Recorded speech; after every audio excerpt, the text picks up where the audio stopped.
Hello,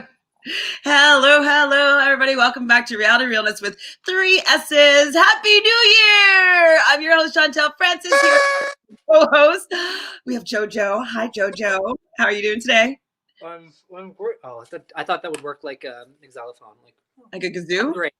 I'm great. How are you doing? I'm okay. I'm okay. I'm happy that it's a new year, new me. Hopefully, things in COVID land kind of subside, but I do feel that this year started off positively, but I also felt like that last year. So who knows? But I'm happy to start something fresh. Good. Yay. If this is your first time on Reality Realness, well then welcome. We're very happy to have you. Join us in the chat so we can talk about today's topic is Sequester, Season 4, Episode 5, Take 2. Overall thoughts of the episode?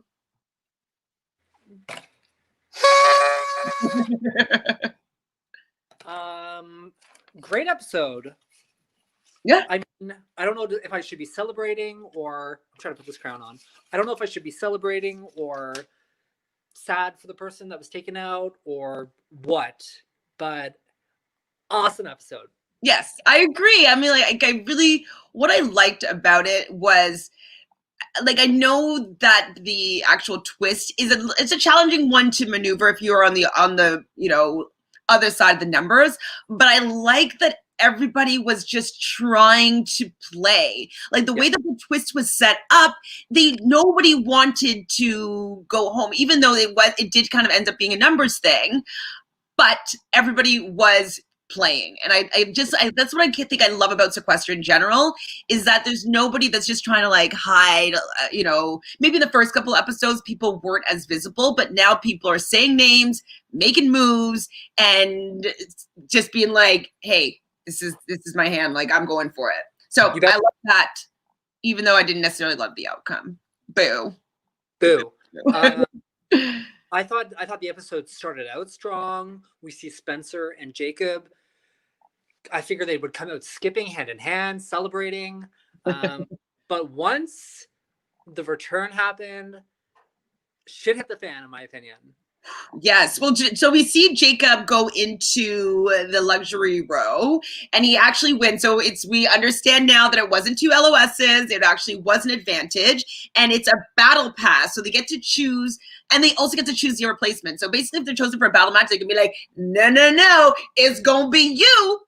And they actually, the fact that they get to say who they want to be in there after they probably already revealed the votes, it's a monster of an advantage. So I think it's almost as good as an LOS. It's actually be better.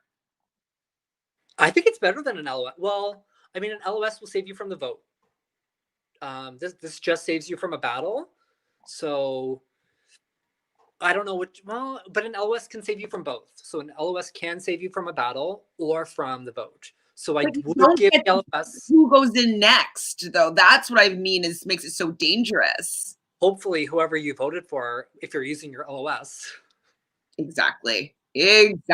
So I like that, because I'm not usually a person that likes the advantages and stuff like that. I usually want to see the clean game.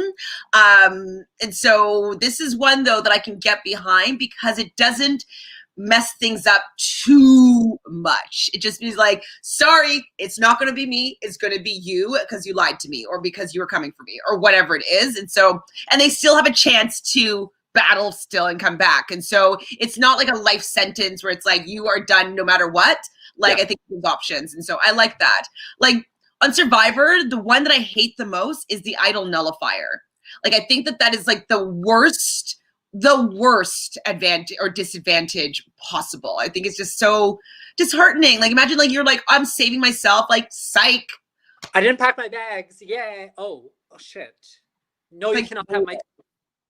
That's not good TV to me. That's not good drama. That's not good gameplay. Yes, if I had it, I'd use it. If I didn't want the person to stay, but as the person that was doing probably everything that they could to get their hands on an idol, and then have someone just be like, nope, sorry. So I do like the battle pass as a twist. I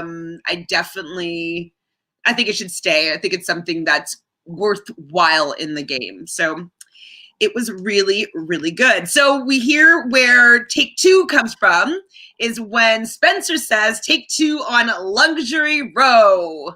I was looking for it. It happened right at the beginning. And he didn't go with his original instinct of the middle box. He went for the first box, which was the one that Jacob ended up taking. And so if the order was different, he would have had the battle pass, assumingly. So sucks to be him. How do you think they chose that order? I believe Jacob was eliminated first before Spencer. So okay, that makes sense. I think it was just in order. Excuse me. Oh no, I lost my train of thought. Clearing my throat. I said there was nothing there, that if he had gone first, that he would have got the battle pass. Yes. And that the word take two, which is part of the name of the episode, Spencer said it. Well, whatever. Brendan was really happy that the boys were coming back to work with him because he feels that he needs other big threats in the game, which is really, really true. Yes. Spencer's always going to be someone that people are going to be gunning for, and Jacob is always going to be someone that is a two-time winner that is great at socially at this game, and is like, we know that he also can do physical or whatever competition. So it's good. It is good for Brendan. What are you going to say? Natalie said it best, that Jacob is really good at making you feel like you're included, like you are part of the plan, like he has your back. I think Jacob's a fantastic player. And I kind of like that he's been trying to show that he's playing emotionally at times. I think that's smart. It's like to guilt people or to make them feel like your feelings are hurt because of something. I do think that he's a gamer, but I also think every person playing the season has been a legit gamer. Mm-hmm. Yeah, absolutely. I know that Natalie might get some flack for feeling a certain way or being getting nervous when people are kind of coming for her a little bit, but I still think she's a great player and she knows what she's doing. Even if Jacob thinks that bringing Natalie to the end means that it's a guaranteed win, I wouldn't get her out.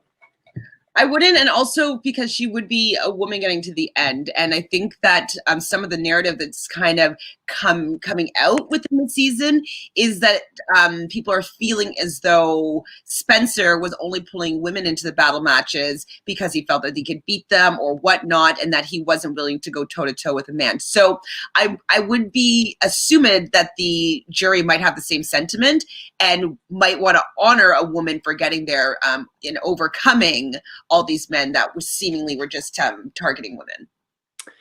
Yeah, most of the cast has already been voted out. So, there's 4 people sitting on jury. Well, I guess with the most recent person that joined jury is the first person to be voted out of the game.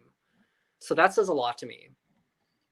And yeah, I don't know if that person would have been voted out if they had a different partner too. So, we'll get there. So Jacob says, if you're excited to see me, raise your hand, and everybody raised their hand. I mean, obviously you wouldn't be the one that's like, but what do you think of that tactic to kind of see where your friends are?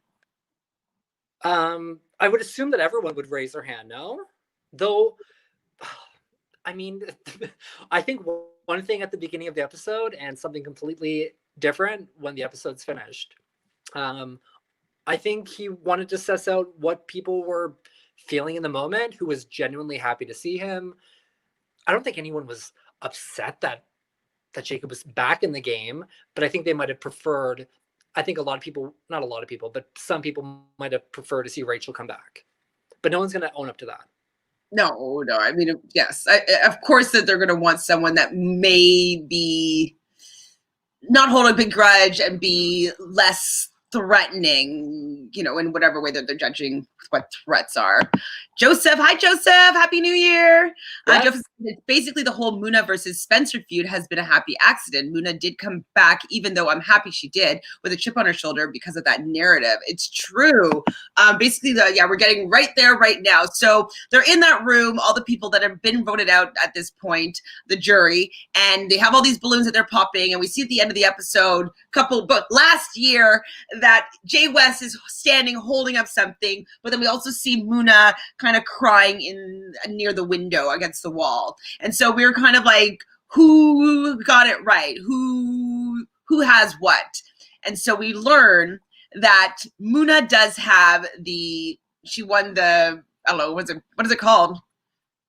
Return Battle back. Oh yeah, battle back. I don't know what it's called.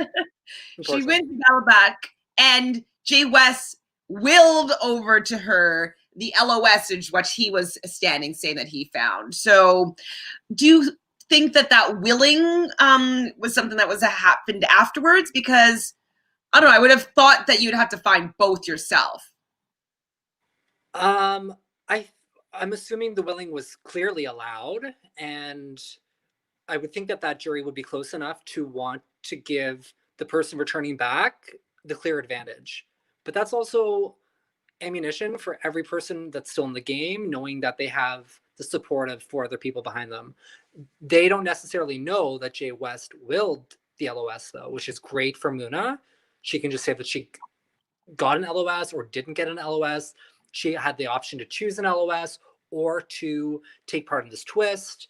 I think that would probably be the best bet if her getting a vote this round was more important to her than getting an LOS. So we'll see how she kind of navigates next week without a guaranteed safety.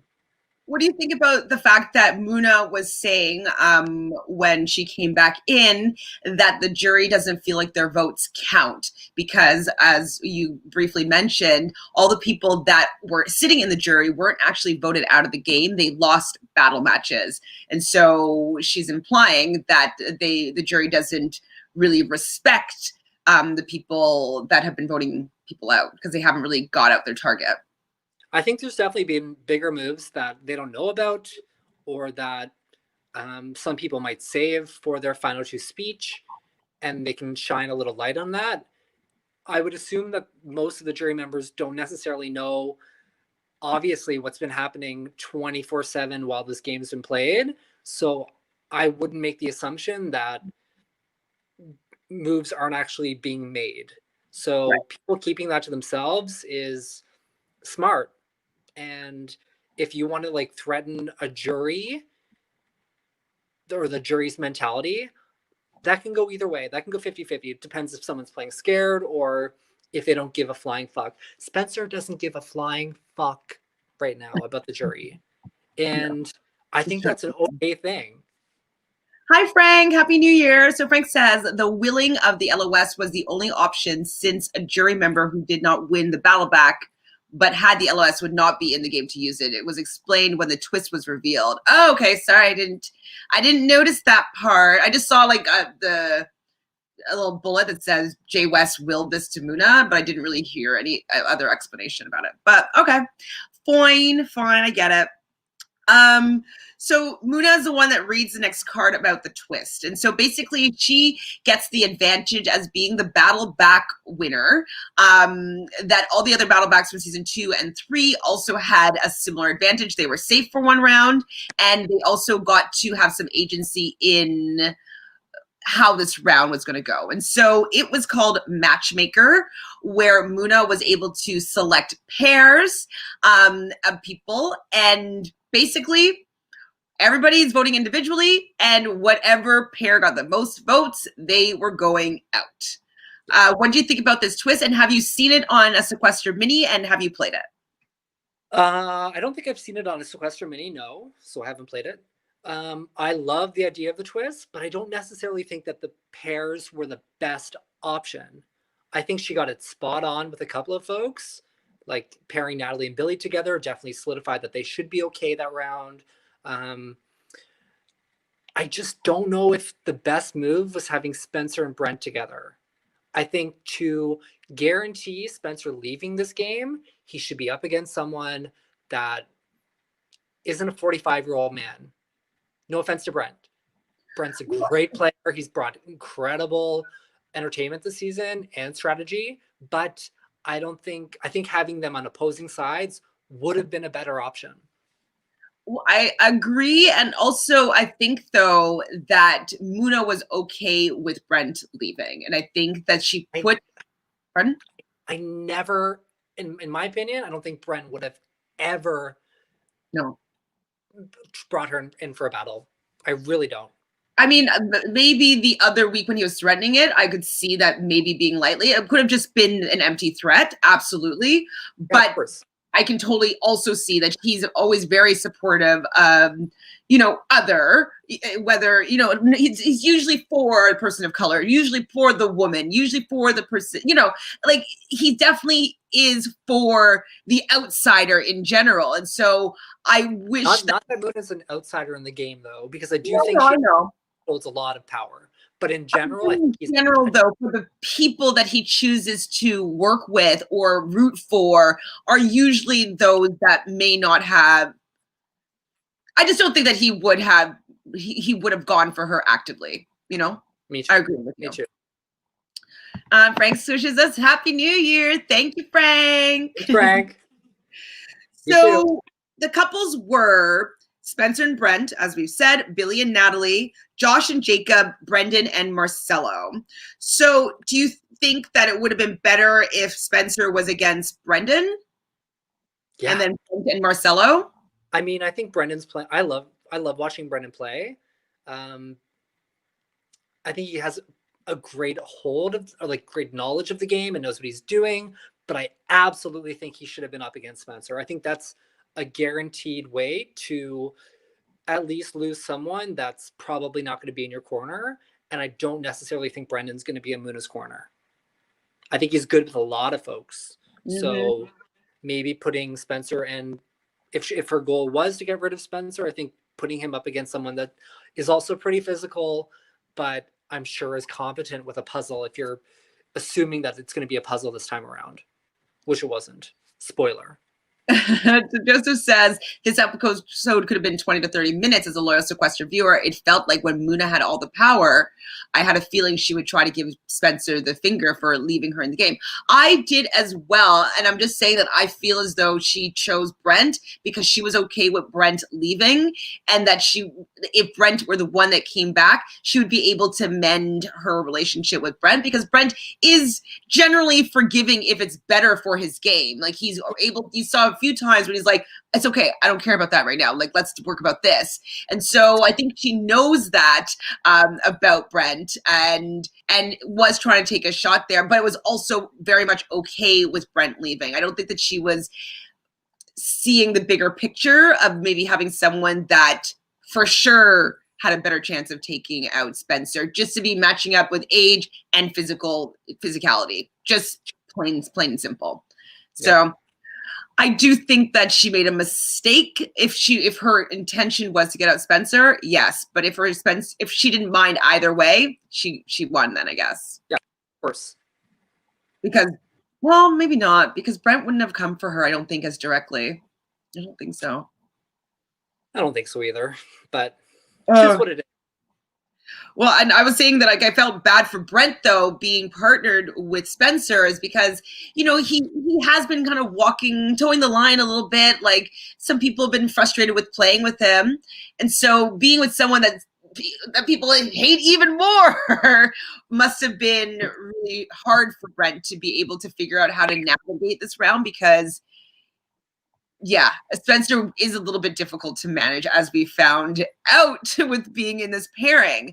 What do you think about Spencer's sloppiness or messiness when he just goes for it and says Brendan's name? This wasn't planned, but fuck Spencer with a wrench. What a sin. I'm in a shed. I'm hiding out here. I think he started the round off really badly. We had just gotten a confessional from Brendan saying that he would like to work with Jacob and Spencer. They should be looking out for each other. I don't know if that was filmed after Spencer throwing up Brendan's name, but look around the room, Spencer. Everyone's in there.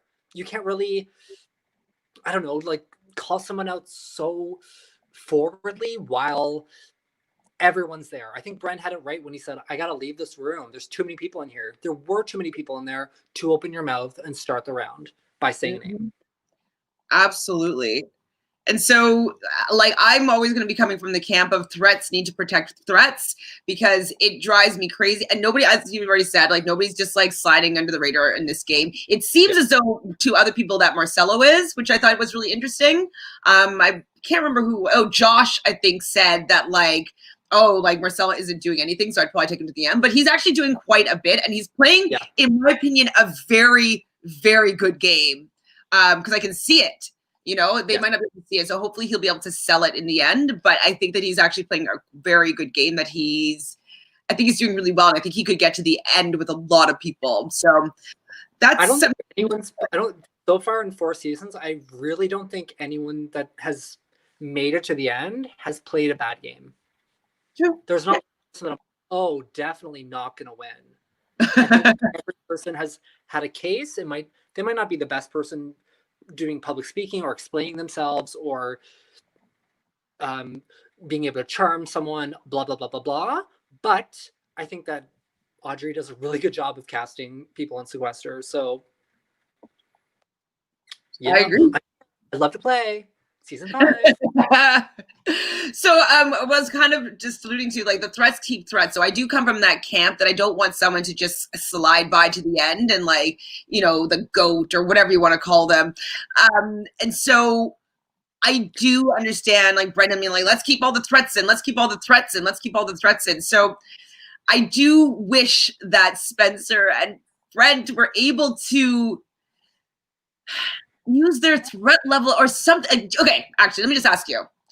Is there anything that they could have done to stay in this game? Like, is there something that they could have said? Like, was there a route for them, or were the numbers just stacked up against them and they were an easy duo to vote out? They were absolutely an easy duo, but the beginning of the round sunk it for Spencer. As soon as he said what he said, he could have gone up to Muna, the two of them, and said, they would never suspected this. Let's make a truce for the next round. Something, instead of literally saying to someone's face that you're taking them out, someone that's incredibly persuasive, like Brendan, and is not going to let that die down. He didn't let it down the entire round. It was what it was. That was an easy vote for him to push forward. How do you think it would have happened, though, if they could have put work in if there wasn't so many people brought to the dining room initially and the wrench fuckery took place? So Brent and Natalie started solidifying a plan of some sort. They kind of wanted to flip it to maybe Josh and Jacob, which would have been very interesting because they both have the 2 advantages from Luxury Row. How would that have played out, do you think? So Josh would say, like, he has to know about it, right? Or would they both just not know that the vote was going that way and then save themselves both from the battle match? Like, how would that work? I was also confused. I kind of zoned out for a little bit there for a minute. I was thinking about something else.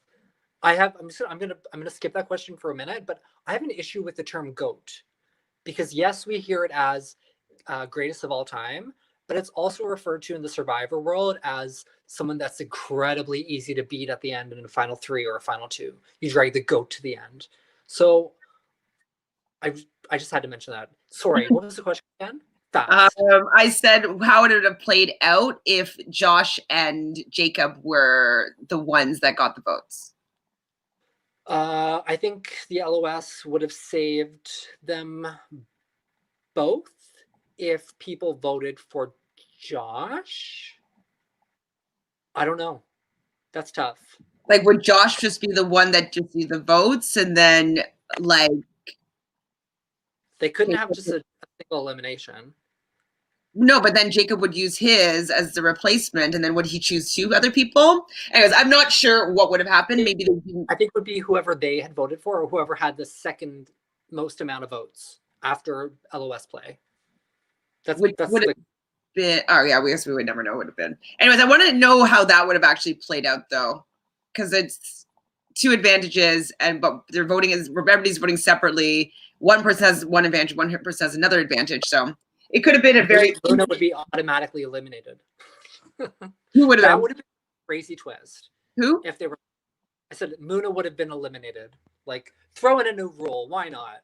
That would have been bad. I don't know how the mechanics would work though in that sense. I had to laugh though when I think it was Brendan, Brent, Spencer, and I can't remember who else was in the room. And Brendan was like, "Yeah, like he said that he was coming for me," and like you just see Brent like whack Spencer, be like, "Idiot!" Like, yeah. Why did you do that? Kiss, kiss. I thought that was a great moment. In playful, so I'm not condoning anybody touching anybody unwantedly, but I just thought it was I thought it was cute, funny. So Natalie and Billy kind of hash it out a little bit. This is a bit of drama that I'm like, are they actually hashing it out or not? Like, they're hashing it out to try and cut each other at 6. Which I thought was really funny that they both at 6. Like, yeah, they're really saving both of them. Yeah, because at least they both know when it happens that they're doing the same thing to the other, so it won't hurt as badly. Yeah, I'm rooting for the girls in general. Sam. Hi, Sam. On a totally different note, I wonder how the story of Josh having an LOS will escalate now that there's suspicion, which I thought was really interesting. So we're going to say something. You want to go for it? Yeah, I thought I looked at the time of how long they had left in the round, and I was like, it's your time to take Josh out. Do it. If you think he has an LOS and he thinks that the vote's really easy, go for it. Time to do it. That was a clear shot. The Hail Mary Spencer and Brent needed. You walk up to both of them and say, vote Josh. We're doing it. Don't tell a soul. I totally thought that's what was going to happen because I was like, oh, there's suspicion. Perfect. I wanted to see how these advantages were going to play out with the only two people that having them, other than Muna, like were tethered together. So I wanted to see that outcome too. I was like, oh, please. And obviously I wanted to say Brent in this scenario. I also think it could have been a slow burn, like thinking back on the day, not necessarily in the moment that there was a suspicion of Josh having it. It could have been like while sitting at the confessional saying, I think now that I think about it, maybe Josh does have an LOS. Natalie knows someone besides her has power, probably 2 people. So there's only a couple people there that have the power. Josh, Spencer, or Josh, Spencer, or Jacob. So if Spencer doesn't have an LOS and he's desperate enough about to get voted out, that was the time to take the shot, in my opinion. Yes, exactly. Just to see if you can flush something out. Like, especially if there's suspicion. Like, if there was no suspicion, obviously, like, they're not going to just do something randomly. But the fact that 2 people said that, like, why is he saying that? It could be the timing, though, or maybe there was a leading question in the diary room or the confessional. Who knows how they came to that conclusion or the timeline of it. But I really do wish that they had gone with their instincts there, and so I could see how that would have played out. So it didn't play out very well for Brent and Spencer. We kind of knew that that's the way that it was going to go. Just they are the easy duo to go out. And one thing, though, before Brent left, he said, if you cast your vote for Josh and Jacob and we go out, we will not reveal your vote. Do you think that was a good tactic for him to be using to maybe try to sway people in at least throwing a vote or 2 on to Jacob? I think Brent can put it to the ringer. Like, I think he can throw anything at the wall and hope it sticks. Good on him for doing that, but I don't think they had a shot. No. I don't think anything they said really saved them this round. I think this was an easy vote for a lot of people, and yeah, maybe everyone will be smiling at dinner tonight instead of bickering and. So they're standing in a line waiting to hear the votes, and all I can see is Spencer trying to fist bump like Brent. And Brent is just like super focused and not even noticing. Like, yeah. Well, I don't know. I think there was a little strategy there. I think he knew. I think he's pretty perceptive. I'm sure he knew what was happening, but he wasn't going to openly be like, "Yeah, we're in this together, bud." No No. way. I think he cut his losses. He knew it was him or Spencer coming back, and why make, gave him a hug and kiss. Well, we'll get to that, but I don't think in front of everyone he cared as much. So Brent and Spencer go up to the front and Brent decides to address his fellow castmates. And my mom she loves Brent, but she loved everything that Brent had to say, being like, he came on here because he wanted to create hype and visibility. And, the fact that he's really been supportive of Sequester and Audrey and this game that, even though a lot of people may want him to win, there's also a lot of people that didn't want to win. Like, he just kind of we'll say, tooted his own horn a little bit about his fandom and celebrity. What did you think about this? No surprise. I don't know if it did him any favors, but I think he was kind of just speaking, like, as lame of a term as it is. He was speaking his truth, and if it was his last day, he wanted to get all that out there. I do think people did watch to see what Brent was going to do next. He was incredibly entertaining. He knows how to play the game. It's finally hit his shot to put his money where his mouth is. So he got that opportunity. I don't know. I think the people that didn't react to it well in the lineup, like, that was also strategies. Like, at the end of the day, I doubt many people are going to be leaving that game hating Brent. No. He just tried to play, and he was himself. Yeah. So, love him or hate him, he was, in my opinion, he was good for the show. I definitely he was good for the show. I do think it was stunt casting. Absolutely. And there are things that have happened in minis that I definitely don't agree with when it comes to Brent, but he was great for the show for dramatic purposes and play. I just think, I wouldn't have been surprised if he was first boot, if people were just kind of rallied together and said, you know what, we don't like the way you're speaking to us, or whatever. But I mean, at the same time, everyone voted out so far is still playing, so maybe he would have probably won the battle back if he had gone out any of the other times. So yeah, that was something did you notice though that there was the Jojo music that they're kind of playing when Brent was making the speech? I thought was very choice. A little bit of clown music. Yes.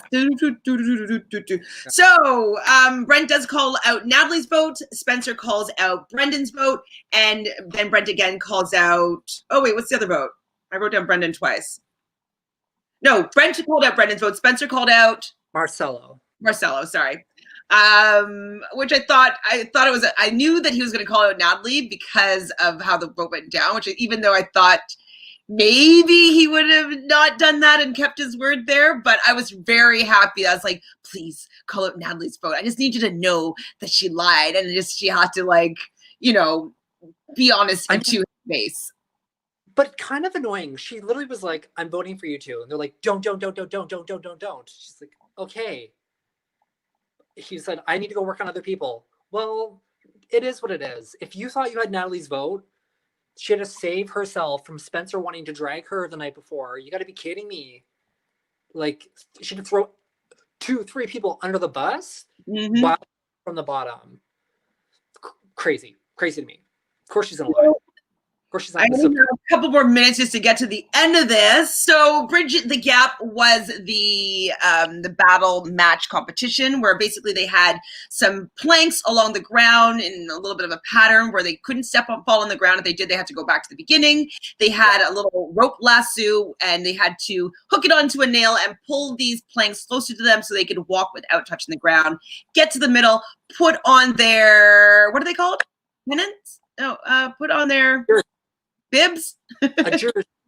I guess it's a jersey. Okay, put on the jersey and then make their way back, and that is going to determine the winner. Yeah. I have to say that I knew that Spencer was going to win because they showed him not doing well in the beginning. I'm like, oh, this is fully a misdirect. Yeah. I'm like, oh, please be misdirecting my misdirect. please be misdirecting my misdirect, but no, it was a ting. It was a ting. So I find that no. confessionals when the people are describing what had happened in the battle match, who's a little bit more positive and who's a little bit more bummed. So I thought it was pretty clear that Spencer was going to win. No surprise, but I don't know. I would have been just trying to leaping over there. I thought they were going so slow. Like there was no urgency with the throwing or the pulling. They didn't want to fall off, so I think they're trying to be careful. I guess. Fine. I did like the competition of it, though. I don't know. Do you think that it was a gender neutral competition? Yeah, I think they all have been, to be honest, personally. Like women do tend to have a lot of center of gravity, so their balance would have been better. But I feel like men do looping ropes more or something. You know what I mean? Like, I don't know how good I would be at throwing the lasso. I mean, have you gone as Wonder Woman for Halloween? Because I have. I know I would be pretty good at that lasso. I actually have. I should have worn a Wonder Woman costume, but it's at home. I think I do think it was pretty gender neutral, though, to be honest. Mm-hmm. For sure. I could see it being more gender neutral than some competitions and other shows have been, for sure. Anybody had a chance to win it. I would say, though, the long legs of men, though, I would say it's a little bit more favored just because you can cover a lot more distance more quickly. But I think a woman could still have won. I don't think that these cards were stacked up against a woman if they're playing this. So I do agree that it's more gender neutral, we'll say, than many competitions could have been. Yeah, I don't love talking gender when it comes to competitions because I do think that it's individually based. Some people are just better at things than others, or could be better at things than others. I get the strength, I get the agility, I get the endurance, I get all of those things, but I'm not a big buff dude, and I don't know. I feel like I'm stronger than you'd think. Ooh. Well, that's all that we have for you today. Love talking to you about Sequester, especially in this new year. Happy to have something to chit-chat about. If you haven't done so already, please press subscribe right down over there so you can be part of our Reality Realness with 3 S's community. Like this video and ring that bell so every time we go live, you will know. And we're going to be going live in a little bit talking about Drag Race. So that's all she wrote. Love y'all. Bye. Bye.